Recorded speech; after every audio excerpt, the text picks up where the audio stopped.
शहर के इस 12 बाई 12 के कमरे में बैठकर अगर मैं अपने पुराने जेबों को टटोलूं तो कहूंगा कि हम पहले गांव के थे, स्थिर, शांत और बेपरवाह। फिर हमें भूख बढ़ी, जरूरतें बढ़ने लगी।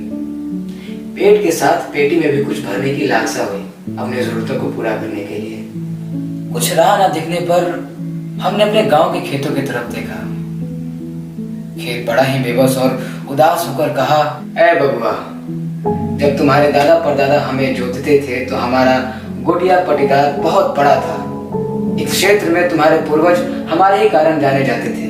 तो मैं सक्षम था उन्हें वो हर चीज देने में, रोटी, कपड़ा, मकान, वो हर चीज जो उनके शान के काबिल हो। फिर जमाना बदला, उनका परिवार धीरे धीरे बड़ा होता गया। मुझमें पीढ़ी दर पीढ़ी टुकड़े होते गए, सब बट गए। तुम्हारे परिवार के साथ हम भी बट गए।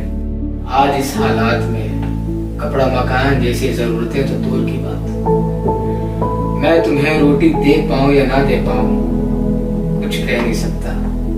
खेत की बेबसी ने मुझे तोड़ के रख दिया। बिखर गई गांव रहने की ख्वाहिश। हमने अपने गांव के लालची को ही वो खेत बेच डाले, कुछ कौड़ी रखा झोली में और चल दिए शहर की तरफ। जब शहर आया तो देखा सब दौड़ में थे, बहुत तेजी में थे। हमने कौड़ी से रुपया, रुपया से डॉलर तक का सफर देखा। रफ्तार मुझ में भी घर कर गया।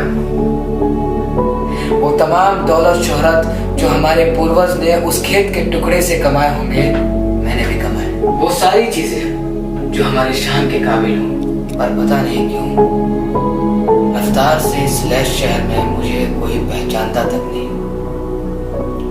शायद हम भूल बैठे हैं कि ये उम्र भी एक दिन ढलेगी।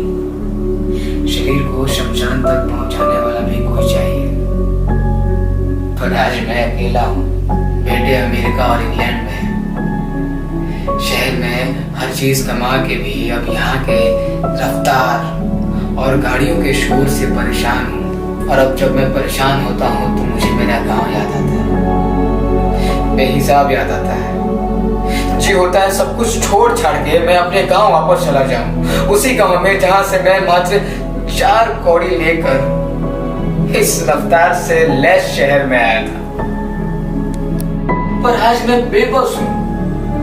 कैसे जाऊं, किस मुंह से जाऊं, कौन पहचानेगा मुझे? अब तो मुझे खेत भी नहीं पहचानेगा। शायद उस खेत में बड़ी बड़ी इमारतें होंगी, बड़े बड़े होटल होंगे। अब तो ऐसा लगता है जैसे गांव भी शहर हो गया होगा। हम गए भी तो मुझे वहां दिन के हिसाब से रुपए देने होंगे। सब रफ्तार में तो होंगे ही ना, सब रफ्तार के सौदागर जो बनना चाहते हैं। सचमुच बड़ा ही भयावह है ये रफ्तार का जाल, जिसमें हम फंसे हुए हैं, बेबस, लाचार और मजबूर।